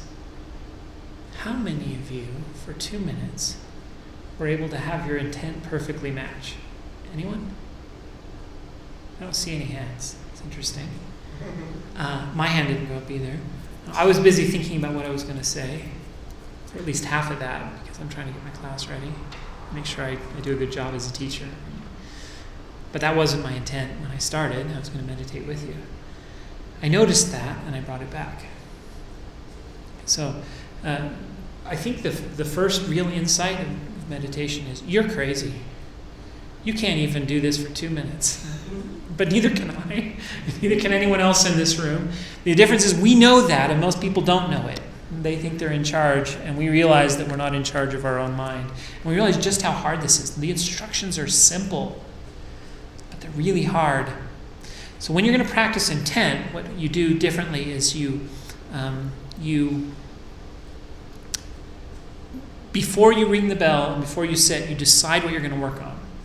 You decide what your process is going to be, and then you start very intentionally. This is the moment when I'm starting. That's why the bell helps. And then you just work on that intent, and you practice noticing. And it's interesting that mindfulness is the key to correcting intent. As soon as I noticed that my intent wasn't matching, that I was thinking about what I was going to say, I was able to bring it back without any extra effort. It just went back on its own. Noticing that my intent didn't match was all it took to realign my intent with my action. That is a huge aha moment. It sounds simple, but like most of my life I didn't realize that. And now I really feel that I can change my behavior just by being aware of what I'm doing. Because as soon as I'm aware of the fact that my behavior and my intent aren't in alignment, I change my behavior. That's all it takes. So, non-judgment. Non-judgment. How many of you, when you noticed that your intent wasn't in alignment with your behavior, were mad at yourself? Did anyone feel kind of frustration and anger that I was doing this for 2 minutes? At least one hand. My hand went up. I was doing this for 3 hands. Good. I was doing this for 2 minutes, dang it. And for 2 minutes, I couldn't get my intent to match my behavior. And before I started, I told you to be gentle and just bring it back gently. And I told you that every time you're distracted, that's a rep. Because what you're practicing is that moment of bringing it back. So that's not a failure. That's another attempt, another chance to lift the weight, right? So there's nothing wrong with it. And I told you that before we started. And yet, at least 3 or 4 of us felt angry at ourselves for failing. We felt like we were failing. Like there was some task we were trying to accomplish, and we were bad meditators. And I can't even do this for 2 minutes. And right? Okay, so one of the things we might want to practice is non-judgment. This is key to the entire Buddhist philosophy, and that is that we can't change what's happening. So we want to develop the resilience and to accept the things we cannot change, the courage to change the things we can, and the wisdom to know the difference. Well, that equanimity, we can call it non-judgment, we can call it equanimity, but the goal is to accept whatever is happening. So we could do the exact same thing again, but we're not going to do every one of these because we just don't have time.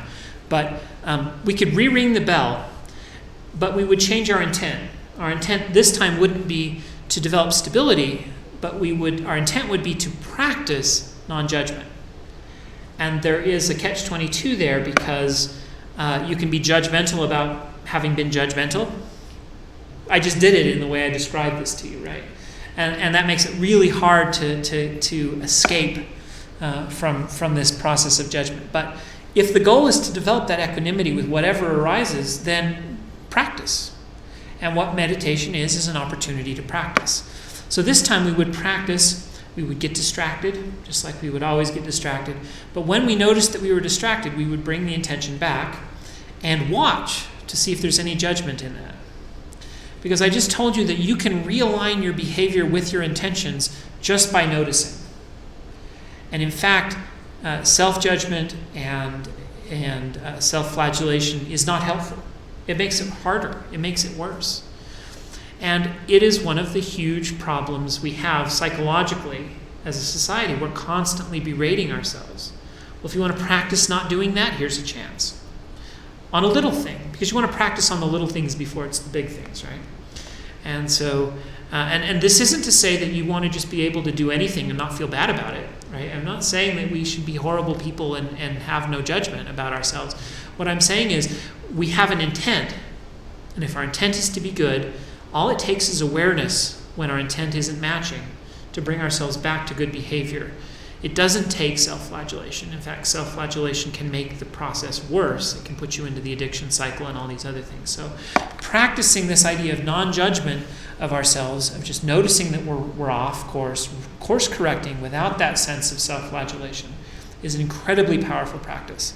Because, there's going to be much bigger things than I wasn't following my breath in your life at some point that you're going to have to course correct without self-flagellation. So we practice on the mat so that it's easier in our lives. We're not contemplating our navels for the fun of it. We're trying to do something that makes our lives better and makes us better people for the people around us. And one of them is this non-judgment thing. So this is an incredibly powerful one. And again, it's the same technique, though. Ring a bell, follow the bell down into silence, concentrate on your breath, be mindful of your breath, and wait for a distraction to come. Notice the distraction, bring yourself back to the breath, and then notice if you were judgmental about that, and practice doing it without judgment. And so I think it's very helpful before I sit to meditate, I pick a goal. This goal, I'm going to work on concentration. Today I'm going to work on mindfulness, raw sensations, feeling them. Today I'm going to work on non-judgment. And this is where a good meditation teacher can help you, because they can give you assignments, and then you're looking for fidelity to the assignments. That's the stability portion. Relaxation. This one I want to do a guided meditation for to give you an idea. But meditation is a great way to relax. In Buddhist sense, its goal isn't relaxation itself; it's enlightenment. But we use it today, especially in MBSR, to deal with stress reduction.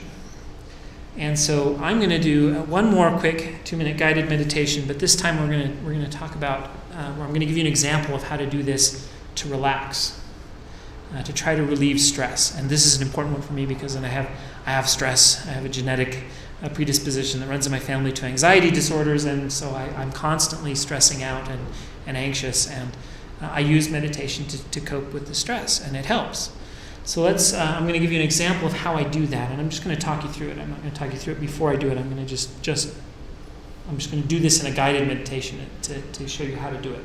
So same thing, let's find a comfortable position, get you in your spot, and then say, my goal, we're going to set an intent before we start. My goal is to relax. I'm going to sit here for 2 minutes, and I'm going to leave these 2 minutes relaxed, more relaxed than I started. Let's start. So as before, there's a sound. I want you to follow the sound. And for this one, I want you to close your eyes. Try to find the moment where the sound goes away.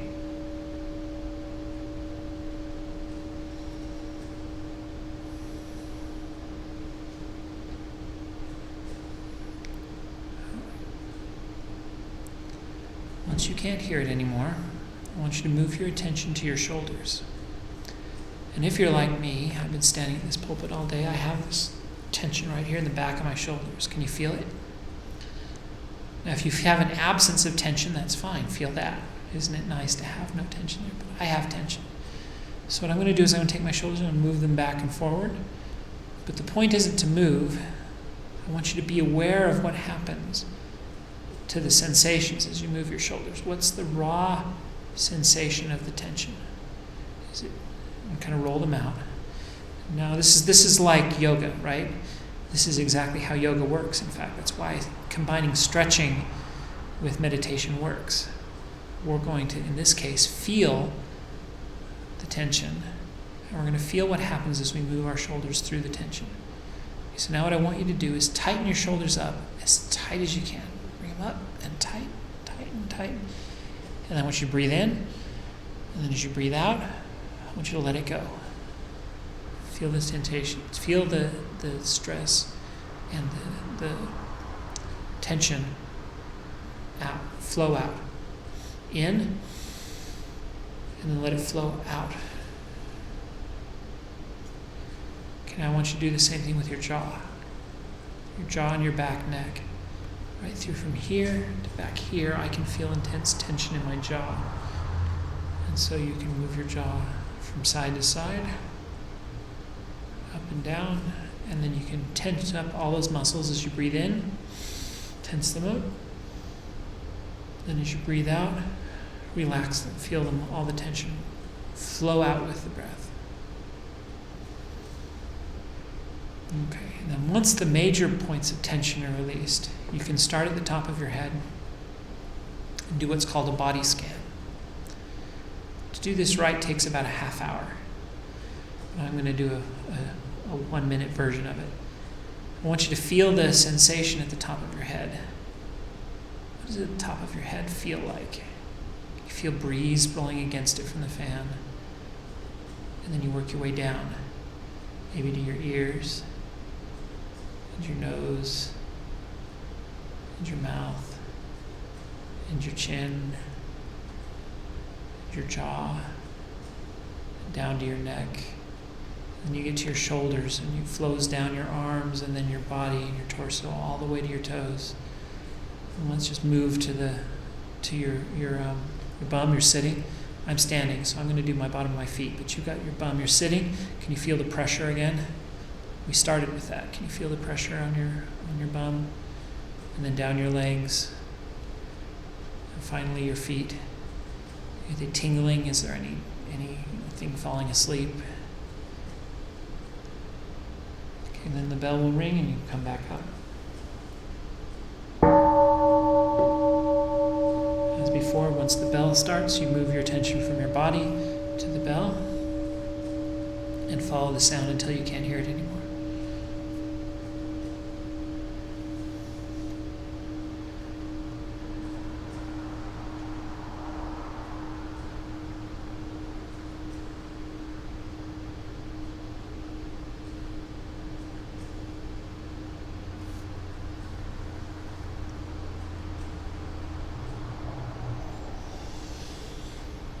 Okay.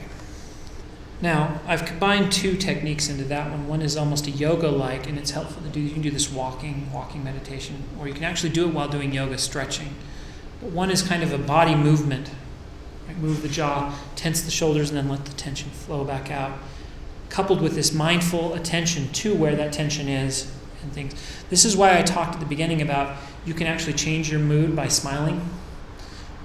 That your mind, when you feel a certain way, muscles move, you smile. But you can go the other direction. By moving those muscles, you can push back into your mind and make your mind feel a certain way. This is the same thing. The tension in our body comes from our stress. And by removing the tension in our body, we can actually reduce the stress. And by reducing the stress, we can reduce the tension in our body. Those two things work in a circular way. I combined that with a second meditation technique, which is called the body scan. We did it way too fast. But the idea is you can be mindful of the breath, that's great, but you can also be mindful of each part of your body, one part at a time, and spend a couple minutes on each part and figure out what does your ears feel like. And because there's probably nothing brushing them, they probably don't feel like anything. But that's fine. You look for that nothing. If you can't feel sensations coming from your ears, what does nothing feel like? There probably is something coming from there. Right? This microphone is incredibly uncomfortable, right? I don't know if we can get a better one, but every time I use it, my ears just hurt right here where it hits, so I can feel that sensation. So, just pick your body parts, work through each body part, one body part at a time, and feel. A, you're looking for stress. B, you're looking for tension. If you find tension in a certain part, you can tense it up, and then as you breathe out, let it go, and let the tension soak out. And you can work your way down your entire body that way, feeling each body part, looking for tension in each body part, and letting it go. And this is an incredibly great way to relax, and a lot of people use this as a way to fall asleep if they have insomnia and that sort of thing. Okay, I've got two more. This one I'm not going to actually practice, but we'll just talk about it. Again, the goal of meditation and Buddhism is to stop being attached to our desires.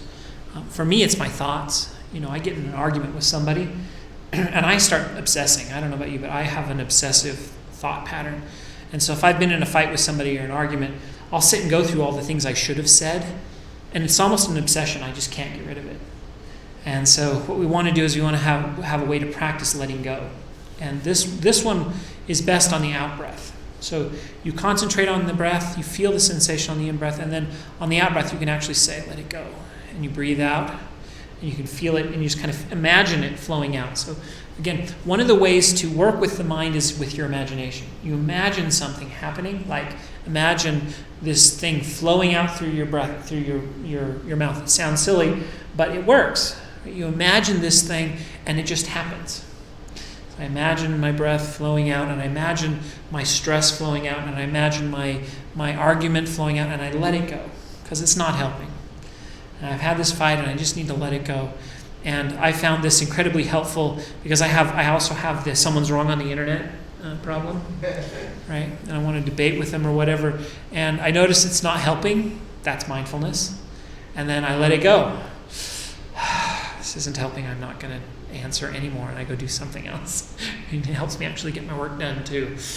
So we can practice not being attached to our desires, not being attached to the things we want, not be attached to not just the physical things, but the things we want to have happen. When they're not happening the way we want, we can let it go. And we can let our pain go, we can let our sadness go. So you can practice this idea of breathing in and letting go on the breathe out. And so that can be your attention when you start sometimes as well. But again, the practice is the same. Follow the bell, breathe, focus on your breath. If you wander off, bring it back. And on each exhale, though, you add this whole, I'm letting this tension go, I'm letting this argument go, I'm letting this fight go, I'm letting this anger go. And again, the point isn't to judge the anger, but to just let it go. To notice it, watch it until it goes away on its own. Let it go as you breathe out. The last one I believe we're going to do is this metta, and this one I actually want to do. So I want to practice this one. This one is about loving kindness. And I remember in my previous religious affiliation, we were told that we were supposed to love everybody, even our enemies. And I couldn't figure out how to do that because there were just some people I just loathed. And I couldn't figure out how to love them. I knew that I was told that God loved them, so I was supposed to. And the only thing that created in me was guilt. Because then I was guilty for not loving these people that were horrible, and how can I imagine loving them anyway? And then I kind of stumbled across this Buddhist approach to loving people, and that is, I know it's hard to love some people. Some people are prickly. Sometimes it's hard to love yourself. So we can practice love in meditation. And so you'll notice in each of these we use the tools of the ones before. Mindfulness, concentration, stability, were all used to allow us to then relax or to allow us to let go. You've seen certain muscle groups or create stability that let you do other exercises that then can help strengthen you. In this case, we're going to try to use our mindfulness and our awareness of our harsh feelings, but this time we're going to do something different. Normally in meditation, this is the only one that I know where we really try to create a certain emotion. Normally, whatever emotions come up, we just let them come up and we just feel them and we're aware of them. In this case, we start by being aware, but then we actually say certain words to try to generate certain emotions. In this case, a loving, compassionate emotion. And it's the only Buddhist meditation that I'm aware that does this quite this way, where you're actually trying to generate a certain emotion, in this case, loving kindness. So the idea is there are certain words we're going to say. Pick your person, be peaceful. May they be happy, maybe they be well, maybe be safe, maybe be free from suffering. And find a phrase that works for you, and you say it. And then you try to feel it. You feel that desire for this thing to happen. And you work your way down the various people that you want to have this good feeling for. You start with yourself every time. Again, that's a different approach than I was taught, where we were supposed to not think about ourselves and not love ourselves, love others most. But in this tradition, loving yourself helps you love other people, because if you're busy hating yourself, it's hard to love other people. So you start loving yourself, even if you're not perfect. But again, the point is, you can love people who are not perfect. You can love others who are not perfect. You can love yourself in your imperfection. So you start with yourself. Then you find someone you love, someone that's easy to love. And you say these words for them, and you feel that love for them, and then you sit with that love, that feeling for them for a while. Then you pick a neighbor that you have neutral feelings for. And you go through the same words, and then you sit with the feeling. So it's the words, then the feeling. Then you move to someone that you don't maybe like very well. And you try to have that same feeling for them. And then you end, and then there's one more step usually. You try to do it for your enemy. Someone that just hates you and that you just don't like. The worst people on the planet. And you do the same thing for them. And this is the extreme of love everybody. And then you end with may all beings. You do this for all beings. So you work from yourself through people you care about, through people you don't care about, to people you hate. and then all beings, and then you end. The all being kind of brings you back from that harder part that you just tried there at the end, which is to love your enemy. Now, how do you show love for somebody that is really a problematic person? How do you do it? I think there's you practice, but why would you want to practice, right? What's the point? Why don't I want them to suffer? Pick whoever it is. If you're a Republican, pick Clinton. If you're a Democrat, pick Trump. I don't care. But there's somebody you just loathe. I know there is. We can make a list. You want to pick Hitler if you want, whoever it is. Why in the world would I want to love somebody like that? Well, I believe that there is a psychological advantage to me for dealing with difficult people in this way. And it goes like this. If pick person you hate had success, if they were peaceful, if they were happy, if they were well and safe and free from suffering, they would be a different person. And they wouldn't be my enemy anymore. See, there's two ways you can deal with your enemy. You can wish that they would suffer. I just want them to suffer for what they've done. Or you can wish, I would really like to remove their suffering, because as soon as their suffering was removed, they probably would stop being such a jerk. And dang it, if they had success, real spiritual success, they would transform into somebody completely different that I would love to be around. They'd be a different person. Their old person would die and the new person would be born. And so you can wish two things when you see somebody doing something that is really hurtful. And I'm not saying being hurtful is right. I'm saying when you see somebody being hurtful, you can react in two ways. And in both cases, you might act to stop them from hurting other people, right? You can act for social justice. You can act to make things better. You can act to stop them from hurting somebody in both cases. But you can have two emotional responses. One of them is, I want to see that person suffer for what they've done. And the other is, it must be horrible to live inside such a suffering mind that would cause somebody to behave that way. Wouldn't it be great if they could change? And if they were better? And so what do you wish for?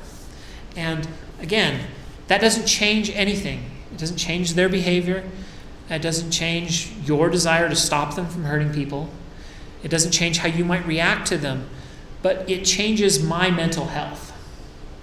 When I am angry all the time about politics or whatever it is, and when I hate people, and when I want to see them suffer, all that happens is I suffer. And I'm not telling you, again, to shame you. If you're angry at somebody, I'm not saying you're horrible. I'm not saying you're a failure. I'm not saying you should feel awful. I'm saying sit with it. Notice that you're angry. And then try this thing of just wishing. You don't have to stop the anger right away, right? You don't have to just say, this anger's bad, I'm going to make it go away. All you have to do is add the wish. I wish that person could not suffer. I wish they could be happy. I wish they could be peaceful, because if they were happy, peaceful, and not suffering, they would act differently. And wouldn't that be nice? And usually I've found that I can add that wish on top of my anger without too much trouble, because I do wish that, right? We'd all be better off if the horrible people in the world, who really are horrible, were having spiritual success of the type that would transform them to be less horrible. And so for me, that was an awakening, because I stopped feeling guilty about all the times I couldn't love my enemies like I was commanded to do in my old tradition. I now had a technique for helping me love them, complete with no judgment and guilt if I failed. And that technique worked fairly well, and I was less angry, and I was happier. So I don't want to tell you how you have to deal with, if you've been really hurt by somebody, I'm not telling you how you have to deal with that. I'm not telling you you're wrong if you don't deal with it right. But I'm saying that you might be a happier person if you tried it. And again, not in a judgmental sense of what you were doing before, but in an adding on top of it, I wish my enemy could be peaceful. Because if they were peaceful, they would stop hurting me. I wish they were happy. Because if they were happy, they would stop chasing happiness in a way that hurts me. I wish they could be happy as they are. I wish they could be well. And if you don't like these words, pick your own. Find your own set of words. In fact, I use something slightly different than the traditional. Pick your own set of words. Mine includes joy. I want them to have joy. And I want to have spiritual success, because for me, spiritual success is the transforming kind that turns them into a good, kind, compassionate person. I want them to find compassion, right? So they'll act in a more compassionate way. So pick your own, poem that you can say and repeat, and then go through this exercise. And we'll do it very quickly. We're going to ring a bell. As before, we want to find our way to sit. We want to find our stability. You can breathe. And most of the time when we meditate, we don't force the breath. We just follow it. We let it go where it wants. But we can start with the breath. And I might do this for about 5 minutes, because my goal would be to develop stability. You don't have 5 minutes though, so breathing in, breathing out. Find your calmness, find your stability, and then start with yourself. May I be filled with loving kindness. May I be safe from inner and outer dangers. And may I be well in body and mind. May I be at ease and happy. May I find joy. I'm going to go back to the breath for a minute. And I try to feel that wish. You don't have to start loving yourself. Just start wishing that you could be happy. Start with that wish. And usually I can feel it right now. That creates a sensation right here in the middle of my stomach. Almost a burning sensation right here. Visceral in my chest. That wish for wellness for somebody else. But I've just applied it to myself, and it's still there anyway. It's interesting. Now pick somebody you really care about. Take a minute. What's the person you care about most in the world outside of yourself? And picture them. And say the words to them. May you be filled with loving kindness. May you be filled with safety. May you be safe from inner and outer dangers. May you be well in body and mind, and may you be at ease and happy. And then feel that desire for their happiness. And now I want you to pick somebody that's a little bit difficult for you. Not the worst person in the world, but just someone you want to get along with, but you're struggling to get along with. Take a minute and figure out who you want. And then say the words. May you be filled with loving kindness. May you be safe from inner and outer dangers. May you be well in body and mind. May you be at ease and joyful. I'm going to move to all beings. Take that desire that you felt for yourself, and then for someone you cared about, and then for someone you struggled to get along with. And notice how much easier it is to feel it for them once you're in the mode of feeling it for the people you started off feeling it for. And now you're going to throw it wide and picture the world and all beings, and you say, may all beings be filled with loving kindness. May they be safe from inner and outer dangers. May they be well in body and mind, and may they be at ease and joyful. And then feel the sensation for all. Feel what it's like to want that for everybody.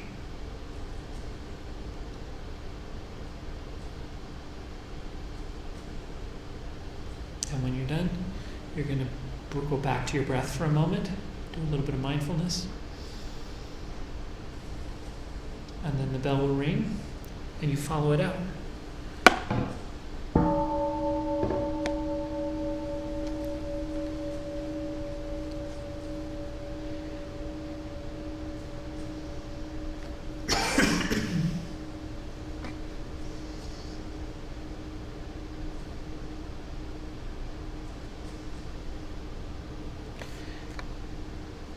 Now, in each case of these, my guided meditations are poor. And they're poor because my goal hasn't been to actually, guide a meditation and have If I were doing that, I'd pick one of them and we'd focus on it. And we'd do it for a good 15 minutes or something. And I'd guide that one meditation and we'd quit. In each case, these 2-minute jumps are not enough time to succeed at any of the things we're trying to do.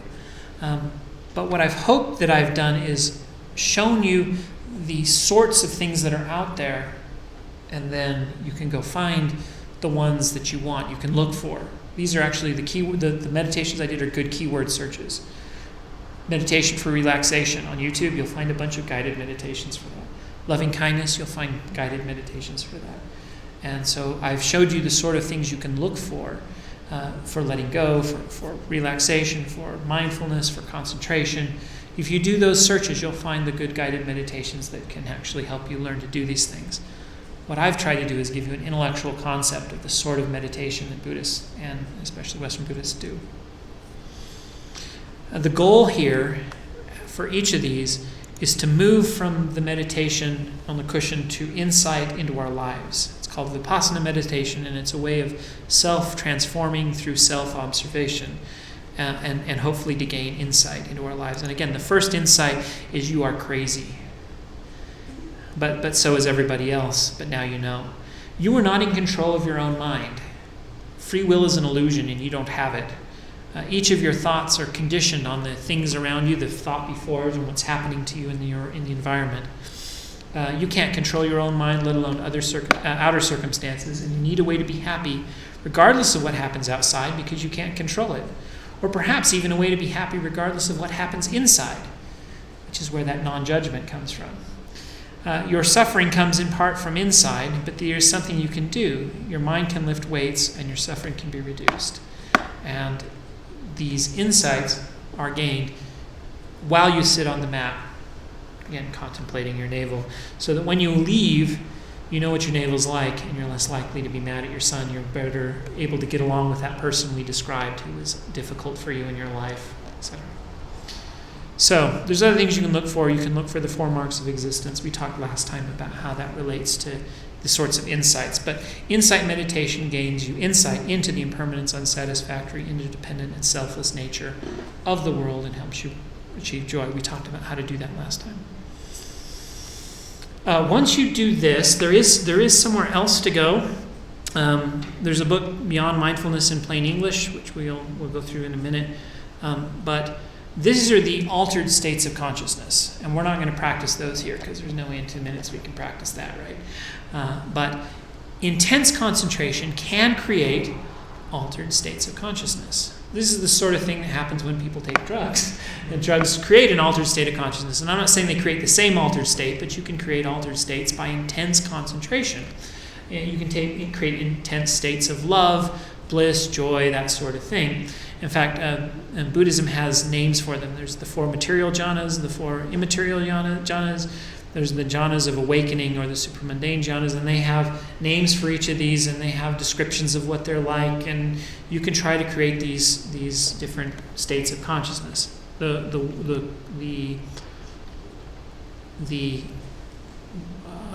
caution I would produce is that if you're going to go this direction with your meditation, find a teacher.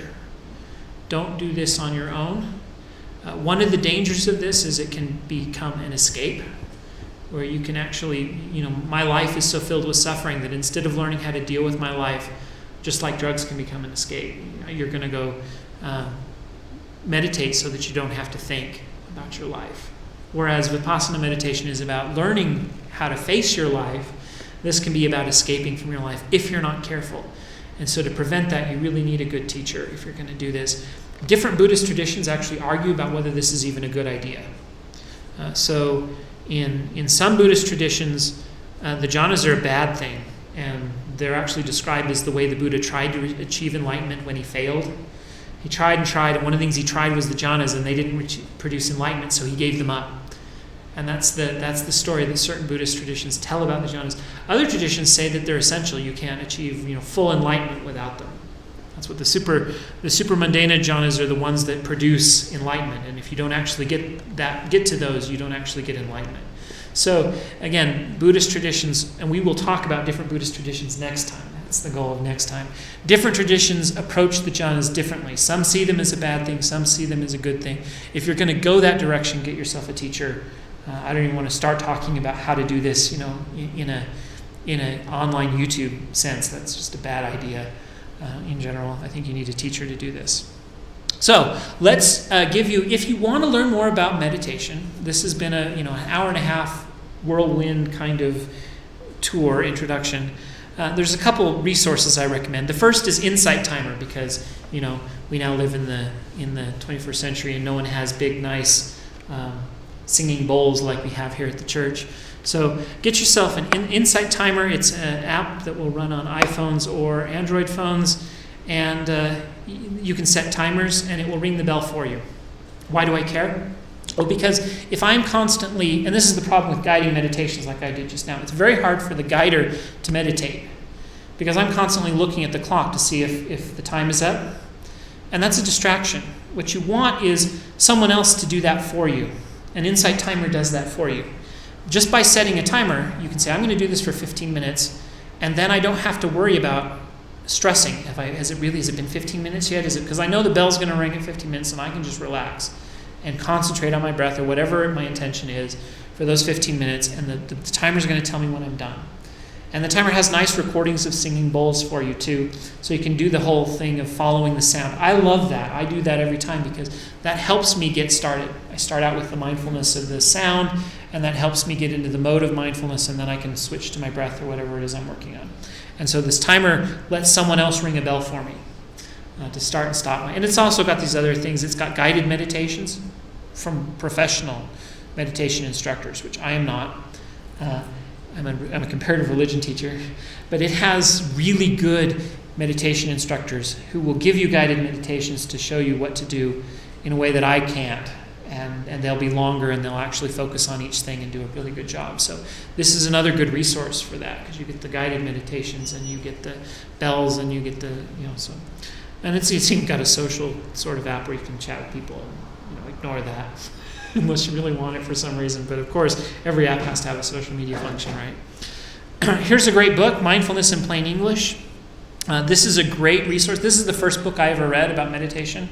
So if you're looking for an introduction, it's not perfect. I really wish it had a bit of a more secular approach. This person is a religious Buddhist who believes in things like reincarnation, and he brings that sort of stuff up. But he also talks about how to meditate in a fairly effective way. And so this was a good resource. Transformation and Healing is that commentary on the four establishments of mindfulness sutra we talked about. Thich Nhat Hanh is very good. This is his commentary on the sutra of the full awareness of breathing. It's also very good. There's a guy named Joseph Goldstein who wrote a book called Mindfulness, A Practical Guide to Awakening, which is incredibly good. He has a whole chapter on what the heck does it mean to be mindful. And I stole some of my examples, like going to the store and not knowing why you went there. That's one of his examples of how you can tell when you're not mindful. I believe I stole that from this book. And then if you're interested in the jhanas, Beyond Mindfulness in Plain English, again by Bhante Henapala Gautama, however you heck you say his name. He's the same guy that wrote Mindfulness in Plain English, and this is his book on the jhanas. And so if you're interested in at least knowing what Buddhists think about those, it's from one of the traditions that believe they're a good thing. Thich Nhat Hanh is from the tradition who believes it's a bad thing. So you can actually, I've got books from both here. But he'll talk about the jhanas from a perspective of one of the people who believes they're useful. So that concludes our how to meditate, which I think is kind of connected to the lists, right? We had the lists, and then how do you apply these last parts of the lists in meditation? And now that we kind of know the core teachings that the Buddha started with, and that I believe were the beginning of Buddhism, we're ready to talk about, well, what are the sacred scriptures? What are the texts? Where do they come from? What are the different traditions? This is more traditional kind of comparative religion stuff, right? And we'll also talk about ritual, temples, Buddhism today, and I especially want to talk about devotional Buddhism, where, these core original teachings of the Buddhists are very philosophical. They're very meditative. They're very, geared towards monks almost. Well, most Buddhists do not meditate, which is bizarre because, Buddhist teaching from the core teachings, the original teachings of the Buddha, from my perspective, were all about meditation. And most Buddhists do not meditate. And that's a very bizarre statement. What they do is they go on pilgrimages, they pray at temples, they light incense, and they pray to different Buddhas and gods. And so that is not kind of the Western tradition of Buddhism, because we have taken that original core teachings of the Buddha, and there's a lot of very atheist, agnostic kind of approaches who like that, and we take them and we apply them without all the ritual. Well, some of those rituals are very nice for developing mindfulness, actually. I think we're missing out when we don't use some of them. But we've kind of thrown some of what we would call the supernatural elements out. But again, as a comparative religion course, we would be crazy if we didn't spend at least a little bit of time talking about what the majority of Buddhists in the world outside of kind of America do. And for whatever reason, that kind of Buddhism never really migrated to America. I don't know why, but the kind of meditative mindfulness philosophical Buddhism did. And there's a large contingent of people in America who are interested in that. But there is also a very large contingent outside of America who are Buddhists in China and in the Far East, in Vietnam, that sort of Sri Lanka. And these people are very interested in devotional Buddhism. So we're going to talk about the different sects of Buddhism and how that all developed, and then how it developed into devotional Buddhism. We'll talk about some of those rituals and practices and things. And I've been preparing for that for the last 2 months. And there's actually a lot of material there I didn't know a lot about, and so I've been trying to teach myself as fast as I can, so I'm ready for next month to talk about that. And there's a lot there, and it's confusing, and it's a very complicated and rich history, and I want to do justice to it. And so I'm hoping next month we'll be ready, and I can share some of that material with you. And thank you for coming. Thank you. Any questions, comments? Thank you for coming, and I will see you then next month.